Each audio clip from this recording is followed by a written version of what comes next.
रात का तीसरा पहर था। आसमान बादलों से घिरा हुआ और ठंडी हवाओं में भी एक अजीब सी घुटन थी। चांद धुंधला दिख रहा था, जैसे उसने भी किसी भयानक दृश्य को देखकर खुद को बादलों में छुपा लिया हो। किले की ऊंची दीवारें उस रात किसी कैद खाने जैसी लग रही थी। कोई सामान्य रात नहीं थी वह रात थी जिसने इतिहास की धारा बदल दी। आगरा किले के अंदरूनी महलों में हर चीज अपनी जगह पर थी, फिर भी कुछ गलत था। सैनिक अपनी ड्यूटी पर थे, लेकिन उनकी आंखों में भी एक अनजाना डर था, जैसे किसी ने अनजाने में उस किले की आत्मा को छेड़ दिया हो। राजमहल के भीतरी कक्ष में सम्राट अकबर बिस्तर पर लेटे थे, पर उनकी आंखों में नींद नहीं थी, बल्कि भय था। न जाने कितनी रातों से उन्हें एक ही सपना आ रहा था, और वह सपना आज और अधिक जीवंत था। सपना जो हकीकत बनता जा रहा था। एक बार फिर आग की लपट्टों से घिरे हुए दृश्य में वह खुद को खड़ा पाते हैं। सामने एक विशाल चिता जल रही है। आग इतनी तेज है कि उसकी लपटें आसमान तक पहुंच रही हैं। उस चिता पर कोई जल रहा है। वह कोई और नहीं, बीरबल है। बीरबल के हाथ पीछे बंधे हैं, चेहरा शांत है, मानो उसे इस अंत का पहले से ही आभास था। लेकिन सम्राट चीख रहे हैं, बीरबल नहीं, ये मत करो। पर उनकी आवाज जैसे आग के शोर में गुम हो जाती है। चिता के पीछे अचानक एक और चेहरा उभरता है। आधे जलते हुए चेहरे पर एक रहस्यमयी मुस्कान। ये वही चेहरा है जिसे सम्राट पहचान नहीं पाते, पर उसकी आंखें उन्हें घूर रही होती हैं। और फिर वह चेहरा जलते हुए बीरबल में बदल जाता है। चीख के साथ सम्राट अकबर की नींद टूटती है। उनका बदन पसीने से तर, सांसें तेज और दिल की धड़कनें किले की दीवारों से टकरा रही होती हैं। अगले दिन दरबार लगा। अकबर चुपचाप बैठे थे। आमतौर पर जहां वे हंसी मजाक और प्रश्नों से सबको चकित करते थे, आज वहां एक असहज शांति थी। तभी दरबार के दरवाजे पर एक साया प्रकट हुआ। एक अजनबी, फटे पुराने कपड़ों में लिपटा हुआ, बाल बिखरे, आंखें लाल और मुंह पर गाढ़ी राख का लेप। मैं नूर अली हूं, उसने बोला। मैंने आग की देवी से बात की है। वह कुपित है। उसने संदेश भेजा है, अगर बीरबल को अग्नि को समर्पित नहीं किया गया तो यह सारा साम्राज्य राख हो जाएगा। बीरबल ने मुस्कुराकर कहा, बाबा, आगरा की रसोइयों में हर रोज आग जलती है। क्या कभी किसी ने राजा को जलाने को कहा? नूर अली बोला, वह आग रोटी सेंकती है, यह आग भविष्य निगल जाती है। आग कभी मजाक नहीं करती बीरबल। और यह जो आने वाला है वह न किसी ग्रंथ में लिखा है, न किसी तर्क में समाया है। सम्राट ने पहली बार उस दिन कुछ नहीं कहा। उस रात सम्राट फिर सो नहीं सके। वह अब खुद से लड़ रहे थे। उनका विश्वास और भय टकरा रहे थे। वह बीरबल को पुत्र समान मानते थे, लेकिन बार बार आने वाला सपना और रहस्यमयी फकीर की भविष्यवाणी उन्हें मानसिक रूप से तोड़ रही थी। उन्होंने बीरबल को बुलाया। बीरबल, क्या तुम्हें कभी लगा है कि जो सत्य हम देखते हैं उसके पीछे कोई और सत्य छिपा हो सकता है? बीरबल ने उत्तर दिया, जहां पनाह, अगर हर सत्य का एक और चेहरा होता तो इंसाफ का चेहरा कभी न दिखता। अकबर ने सिर झुका लिया। उस रात उन्होंने पहली बार बीरबल की आंखों में वही आग देखी जो उनके सपनों में उन्हें निगल रही थी। दरबार में मंत्री अब्दुल रहमान ने माहौल को बिगाड़ने का काम शुरू कर दिया था। बीरबल के बढ़ते प्रभाव और लोकप्रियता से वह हमेशा असहज रहता था। अब उसे एक मौका मिल गया था। उसने धीरे धीरे अन्य दरबारियों में यह विचार भरना शुरू किया कि फकीर की बात को नजरअंदाज करना राज्य के लिए आत्मघाती हो सकता है। अगर हम बीरबल की परीक्षा नहीं लेते और कुछ हुआ तो इसका दोष किस पर जाएगा? वह सबके कान में फुसफुसाता और धीरे धीरे पूरी दरबारी मंडली यह मानने लगी कि बीरबल को अग्नि की परीक्षा से गुजरना चाहिए। एक रात बीरबल अपने निवास में था जब एक स्त्री ने प्रवेश किया। उसका चेहरा शांति से भरा था, पर आंखों में कोई रहस्य छिपा था। उसने खुद को रूही कहा, एक साध्वी जो सपनों और भविष्य को देख सकती है। बीरबल, मैं आग से आती हूं और मैं आग में ही जाती हूं। तुम्हारी मौत लिखी जा चुकी है और वह तुम्हारे सबसे करीबी से ही आएगी। बीरबल चौंक गया। वह सोच में डूब गया। उसका सबसे करीबी कौन है? सम्राट या कोई और? कुछ मौतें केवल देह की नहीं होती, वे आत्मा को भी राख कर देती हैं। तुम्हारी परीक्षा न बाहर से है न आग से। तुम्हारी परीक्षा है उस सच्चाई से जिसे तुम जानते हो लेकिन मानने से डरते हो। अगले कुछ दिनों में आगरा किले में अजीब घटनाएं होने लगी। अस्तबल में घोड़े अचानक उग्र हो जाते, रसोई में बर्तन अपने आप गिरते और कई स्थानों पर रहस्यमयी आग लग जाती, जो खुद ब खुद बुझ भी जाती। लोगों ने कहना शुरू कर दिया कि आग कुछ खोज रही है, आग बीरबल को बुला रही है। अंततः सम्राट ने एक विशेष दरबार बुलवाया। वहां पूरे दरबार, जनसभा और साधु संतों की उपस्थिति में एक निर्णय लिया गया। बीरबल को अग्नि परीक्षा देनी होगी। एक चिता बनाई जाएगी, वह उसमें प्रवेश करेगा। अगर वह सच में पवित्र है तो अग्नि उसे नहीं छुएगी। बीरबल ने सम्राट की ओर देखा। उनकी आंखों में कोई क्रोध नहीं था। मैं आग से नहीं डरता, लेकिन जो डरता है वह खुद को सबसे छुपाता है। मैं खुद को अग्नि में प्रकट करूंगा। रात को सम्राट ने बीरबल को बुलाया। दोनों अकेले बैठे। अकबर की आंखें नम थीं। मुझे माफ करना बीरबल, मैंने तुम्हारा विश्वास तोड़ा। जहां पनाह, जब अग्नि साक्षी बनती है तब सत्य स्वयं सामने आता है। मैं जल भी गया तो आप जान लीजिएगा, मेरे शब्द नहीं जलेंगे। एक बार जो जल जाए वह दोबारा सांस नहीं लेता। लेकिन उस चिता की राख में कुछ था, कोई अधूरी बात, कोई अनकहा वादा, कोई अस्वीकृत सच्चाई। अग्नि ने बीरबल की देह को भस्म कर दिया, लेकिन क्या उसकी आत्मा भी उसी अग्नि में विलीन हो गई, या वह कुछ पीछे छोड़ गया? कुछ ऐसा जिसे समझने के लिए अग्नि को भी रुकना पड़ा। बीते 3 दिन हो चुके थे। चिता की राख अब भी वहीं थी, लेकिन अब उसकी राख हवा के साथ उड़ने की बजाय जमीन से चिपकी लगती थी, मानो कोई उसे पकड़े हुए था। सम्राट अकबर अपने कक्ष में कैद होकर रह गया था। न किसी से बात करता, न भोजन लेता। उसके गले में चुप्पी का फंदा कसता जा रहा था। बीरबल चला गया था, यह स्वीकार करना आसान नहीं था, लेकिन सम्राट को कोई अजीब बात खटक रही थी। तीसरे दिन सम्राट अकबर ने स्वयं उस चिता की जगह जाने का निर्णय लिया। भीड़ को वहां से हटाया गया। चारों ओर सन्नाटा था, सिर्फ हवा चल रही थी और दूर से मंदिर की घंटियां सुनाई दे रही थीं। सम्राट ने धीरे धीरे झुककर उस जगह की राख को छुआ। उनकी अंगुलियां राख में कुछ खोजने लगीं, जैसे कोई उत्तर मांग रही हों। तभी अचानक उनके हाथ एक कठोर वस्तु से टकराए। वह एक लोहे की अंगूठी थी। उस पर बीरबल का नाम खुदा था, लेकिन अंदर कुछ और भी लिखा था। यदि मैं जल गया तो समझिए यह न्याय नहीं था। खोजिए वो आग जिसने मुझे निगला, उसे किसने जलाया? अकबर कांप उठा। उसने अंगूठी कसकर पकड़ ली और बोला, मैं अब चुप नहीं रहूंगा बीरबल। यह आग तुझे नहीं जला सकती जब तक उसमें मेरी साजिश न हो। उसी रात से महल में अजीब घटनाएं शुरू हो गईं।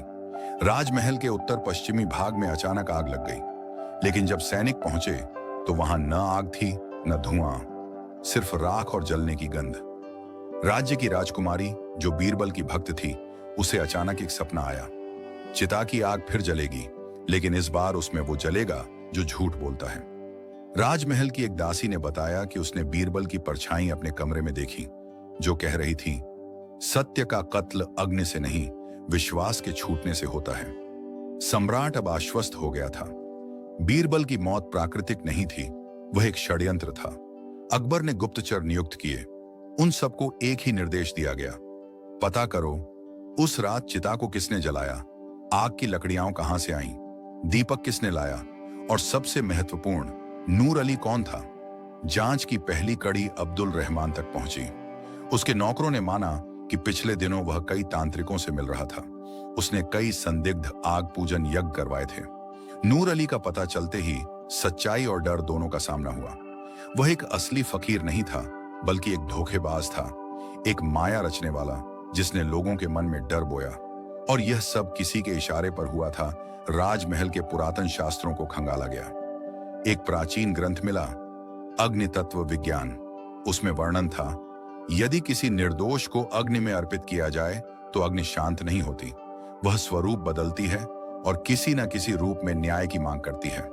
अग्नि की देवी उस आत्मा को अपना शिष्य बना लेती है। अकबर ने पुजारियों से पूछा, तो क्या बीरबल अब अग्नि की शरण में है? उत्तर मिला, वह अब आग नहीं बल्कि उसका न्याय है। इसी बीच रूही फिर आई। वह अब वैसी शांत नहीं थी। उसका चेहरा तेज से चमक रहा था, मानो किसी अग्नि में तपकर लौटी हो। सम्राट, वह लौटी है। बीरबल मरा नहीं, वह अग्नि में समा गया, पर अब अग्नि उसे बाहर भेजना चाहती है। लेकिन तभी जब सच्चे दोषी को वह अग्नि छू सके। अकबर बोला, कौन है वह दोषी? रूही ने केवल इतना कहा, वह तुम्हारे दरबार में है।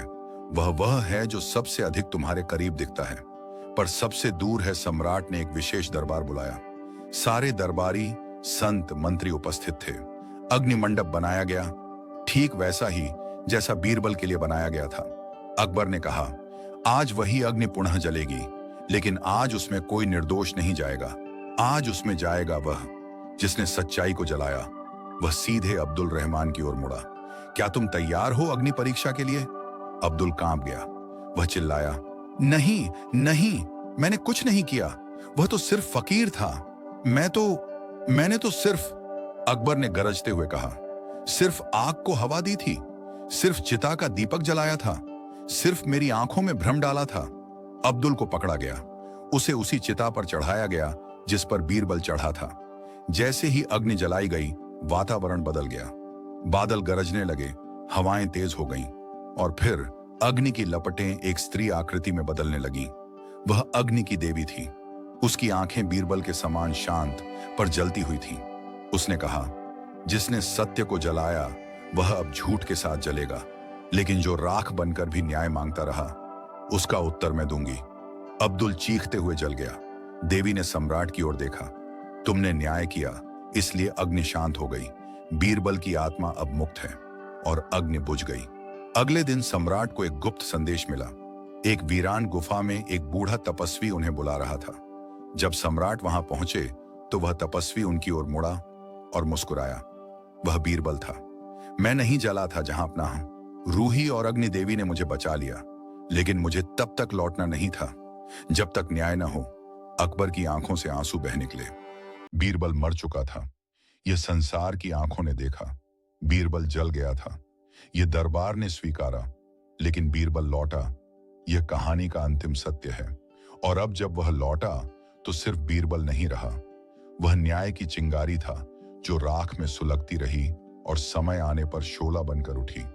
इस भाग में हम देखेंगे बीरबल की असली वापसी, उसकी आत्मा की अग्नि यात्रा, वह षड्यंत्र जो राजमहल के भीतर ही जन्मा, और अंत में एक ऐसा न्याय जो इतिहास में सदैव जलता रहेगा। यह सिर्फ एक वापसी नहीं, एक पुनर्जन्म है राख से उठते उस आदमी की जो कभी नहीं हारता। जब बीरबल को चिता पर चढ़ाया गया था, उसकी देह अग्नि के हवाले कर दी गई थी, लेकिन चिता की लपटों के ठीक उस क्षण जब वह ज्वाला सबसे ऊंची हुई, कुछ ऐसा घटा जो किसी की दृष्टि से ओझल रहा। रूही, वही रहस्यमयी स्त्री, अग्नि देवी की पुजारिन, ने मंत्र उच्चारण किए थे। बीरबल के शरीर पर एक ताम्र रक्षित वलय डाला गया था जो उसे अग्नि की पीड़ा से बचाता था। बीच चिता में जब लोग समझ रहे थे कि बीरबल जल गया, उसकी चेतना किसी और ही दुनिया में प्रवेश कर गई थी। वह अग्निलोक था। वहां कोई आवाज नहीं थी, सिर्फ आग की लपटें थीं, और उनमें सैकड़ों आत्माएं।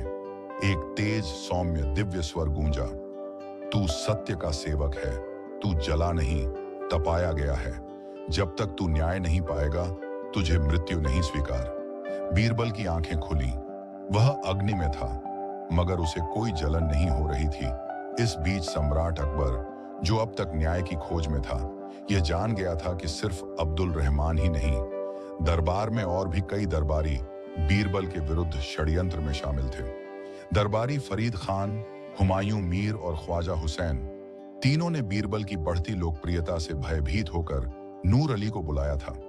उन्होंने बीरबल को हटाने के लिए एक जाल बुना जिसमें अग्नि की पूजा और न्याय की चिता को एक धर्म के मुखौटे में ढाला गया। इन तीनों ने रूही को भी मार डालने की कोशिश की थी, लेकिन वह अग्नि देवी की कृपा से बच निकली। बीरबल अब अग्नि के भीतर था, लेकिन पूर्णतः चेतन। वहां उसने अग्नि देवी से प्रश्न किया, क्या मुझे अब लौटना है? अग्नि बोली, हाँ, लेकिन एक अंतिम परीक्षा बाकी है। तेरा शरीर धरती पर राख हो चुका है। तेरी आत्मा को अब खुद अपनी देह रचनी होगी, तपस्या, संकल्प और धैर्य से। बीरबल अग्नि की तपस्या में बैठ गया। उसकी हर सांस अग्नि की लपट बनती, हर विचार आग की चिंगारी। 7 रातें और 7 दिन बीते। 8वें दिन अग्नि देवी प्रकट हुई और बोली, अब तू राख से उठ और न्याय का दीपक फिर से जलाए। अकबर इन 7 दिनों में एक पल भी चैन से नहीं बैठा था। बीरबल की अंगूठी, उसके संदेश और उसके द्वारा छोड़े गए संकेत, सब कुछ उसे झकझोरते रहे। उसने राजमहल में एक निष्पक्ष जांच बिठाई, और धीरे धीरे सारे षड्यंत्रकारी दरबारी पकड़ में आए। लेकिन सम्राट के हृदय में एक और भय था। क्या मैं भी दोषी हूं? क्या मैंने अपने सबसे प्रिय मित्र को विश्वास की चिता पर चढ़ा दिया? अकबर ने निर्णय लिया, यदि बीरबल लौटे या न लौटे, सत्य का दीप जलाया जाएगा, और यदि संभव हुआ तो वह स्वयं बीरबल की समाधि पर जाकर प्रायश्चित करेगा। 8वें दिन राजधानी के बाहर एक पुराने तपस्वी आश्रम में हलचल मच गई। एक योगी, जिसकी देह राख से ढकी थी, जिसकी आंखों में अग्नि की ज्वाला और स्वर में शांति की गरिमा थी, वहां प्रकट हुआ। उसने सबसे पहले कहा, राजा को संदेश दो, सत्य राख नहीं होता, वह अंगार बनकर फिर जलता है। बीरबल लौट आया है। सम्राट अकबर दौड़ा दौड़ा वहां पहुंचा। उसने देखा, सामने बीरबल खड़ा था, जैसे कभी गया ही नहीं। दोनों की आंखों से आंसू बह रहे थे। अकबर ने घुटनों पर झुककर कहा, मुझे क्षमा कर दो मित्र, मैंने तुझे खो दिया पर अब फिर पाया। बीरबल ने कहा, जहां अपना आपने मुझे खोया नहीं, आपने मुझे अग्नि दी, और अब मैं लौटा हूं इस राज्य की आत्मा बनकर। बीरबल की वापसी से राजमहल में भूचाल आ गया। जिन दरबारियों ने उसे मरा हुआ समझा था, अब भयभीत हो उठे। लेकिन बीरबल ने बदले की भावना नहीं रखी। उसने सिर्फ एक मांग की, मुझे दरबार में एक विशेष न्याय सभा चाहिए, जिसमें अग्नि को साक्षी मानकर हर दोषी को अपने कर्मों का उत्तर देना होगा। विशेष दरबार लगा, उसमें अग्नि का दीपक रखा गया। एक एक करके दोषियों को बुलाया गया। हर दोषी से सिर्फ एक ही प्रश्न पूछा गया, क्या तुमने सत्य का दमन किया? जो झूठ बोलता, दीपक की लौ अचानक तेज हो जाती, उसकी देह गर्मी से जलती। जो सच स्वीकार करता, दीपक शांत हो जाता। फरीद खान, हुमायूं मीर और ख्वाजा हुसैन, तीनों ने स्वीकार किया। उन सबको राज्य से निर्वासित किया गया। बीरबल अब सिर्फ एक दरबारी नहीं रहा, वह जनमानस में सत्य, न्याय और अडिगता का प्रतीक बन गया। राज्य में एक अग्नि मंदिर स्थापित किया गया, जहां न्याय के प्रतीक स्वरूप एक अखंड अग्नि जलती रही। बीरबल वहां समय समय पर जाता, ध्यान करता और जनता से मिलता। अकबर ने कहा, इतिहास तुझे न्यायप्रिय कहेगा, पर मैं तुझे अपने प्राणों का रक्षक कहूंगा। कई वर्षों बाद बीरबल एक बार फिर अग्नि मंदिर गया। वहां उसने अंतिम बार अग्नि देवी का स्मरण किया। अग्नि की लौ तेज हुई। एक बार फिर वही दिव्य स्वर गूंजा, अब तू राख से लौ बन चुका है। तू जाएगा, लेकिन तेरा प्रकाश युगों तक न्याय का दीपक जलाएगा। बीरबल मुस्कुराया और अग्नि की लौ में समा गया। इस बार शांति से, अपनी मर्जी से एक संदेश देकर, जहां अन्याय होगा वहां कोई राख से उठेगा और अग्नि बनकर न्याय लाएगा।